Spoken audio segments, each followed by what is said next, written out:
guys, my name is Claudia and welcome to my YouTube channel. As you can tell by the name of my YouTube channel, I am freshly locked. So I got my SISTERLOCKS installed on September 24th, 2016, and so I've had them in now for about 5 weeks. So I just wanted to come on here today and let you guys know 6 tips which I think would be really helpful for anyone who's thinking about getting SISTERLOCKS. So if you're interested, stay tuned. So tip number 1 is make sure you go to a licensed consultant. If you've been doing your research about SISTERLOCKS, you know that it is no joke. SISTERLOCKS is not something that you can just learn from your mom or your friend's mom or your sister or whoever. In order to be able to do SISTERLOCKS, you need to do a full-on training program that includes like courses, and you need to send pictures of your clients and tests, and you need to do all these kind of things in order to become an even licensed consultant. So you definitely want to make sure that you're going to someone who's done this training program to make sure that what you're getting is actually SISTERLOCKS. Number 2 is the cost of SISTERLOCKS. So SISTERLOCKS is definitely the most expensive hairstyle I've ever done in my life. But the way I like to look at it is that it's an investment to my hair. So the studio that I went to charges a minimum of $500 for SISTERLOCKS, and then depending on the length and density of your hair makes the price go up. So my hair is about, I guess, like to my collarbone, and I guess it's kind of thick. That's what people tell me. I don't know like the numbers in terms of like a 3A, 3B, but I guess if I had to guess, I'd maybe say my hair was like around a 4A texture. That's just a guess though, I really don't know.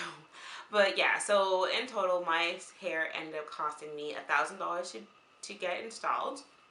It took 27 hours over 2 days, longest 2 days of my life.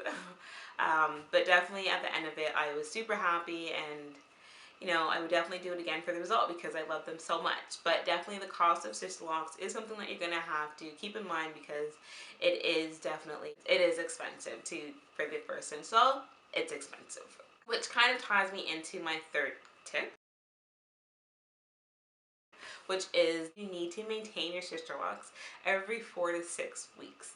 So again, SISTERLOCKS is not like dreads where, you know, you can maybe go a little bit longer in between your retightenings, or you can maybe even do it yourself. I know that there's some people who are able to retighten their own dreads, or maybe go to like a friend or someone just to do the upkeep of it. But again, for SISTERLOCKS, just because of the way the brand is in terms of only like select people who've done the training can actually do SISTERLOCKS, you need to go to a licensed consultant to do your reties. So that means every 4 to 6 weeks you're going to be having to go and paying to get your retightenings done.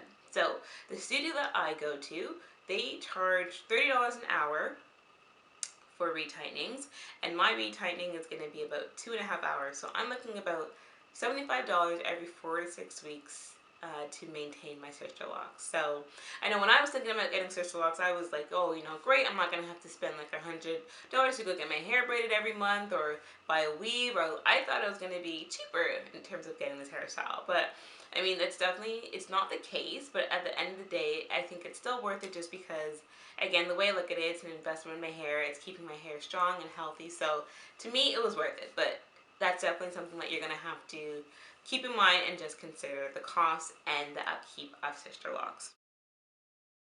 Tip number 3 is that, you know, I'm sure if you're thinking about getting SISTERLOCKS, you've been doing your research and you go online to maybe Pinterest or YouTube or Instagram, and you see certain people's locks and you're like, oh, I want my locks that size. But at the end of the day, it's really hard to kind of know what size you should get until you talk to a licensed consultant. Because, for example, for me, when I went for my consultation, I was like, you know, I want the smallest size possible because I really wanted them to be super tiny and kind of look like loose hair. When I went for my consultation, she was like, you know, I can do that for you, but at the end of the day, I wouldn't really recommend it just because it would like tear out my edges, like especially if I did braid, or if I did hairstyles that kept my hair back, like putting in a ponytail or doing like a French braid or whatever. She just said that it would pull on my edges a lot, and it probably wouldn't be the healthiest for my hairstyle. So that was something I really had to consider. I definitely wanted to get a size that would be that would achieve the look I wanted, but that would also keep my hair strong and healthy and have it to grow. So the size of my SISTERLOCKS is about a medium size, which at the end of the day I'm really happy that I got. I really love them, but definitely it's just going to depend on your hair type, how much hair you have, um, how long your hair is and that kind of stuff. So I mean, definitely do your research, definitely take pictures, but make sure you take a lot of different pictures and a lot of different options, and just keep your mind open in terms of what size would be the best for you. Tip number 5. Don't be alarmed the first day you get your SISTERLOCKS done and it's not what you pictured in your head. When you first get your SISTERLOCKS done, your hair is going to be a little bit stiff. It's not going to be flowy and, you know, full of life and body and everything like how you kind of picture it in your head. So if you have loose hair now, imagine just doing several different twists in your hair. Your hair is kind of a little bit stiff, doesn't move around as much. That's what your hair is going to be like the first day you get your SISTERLOCKS. It is a little bit stiff looking. You have the ends of your hair sticking out because they don't go all the way down to the bottom. So yeah, so I mean, that's definitely something that I struggled with when I first got my SISTERLOCKS done.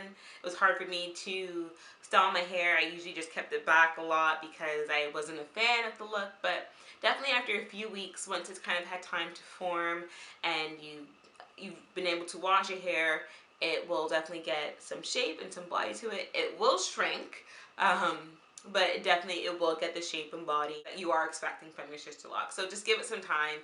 Don't be alarmed when you first get it done. The final tip is that your hair does not have to be in perfect condition for you to get SISTERLOCKS. I have heat damage at the top of my hair, which was caused from wearing weaves and having a leave out and all that good stuff.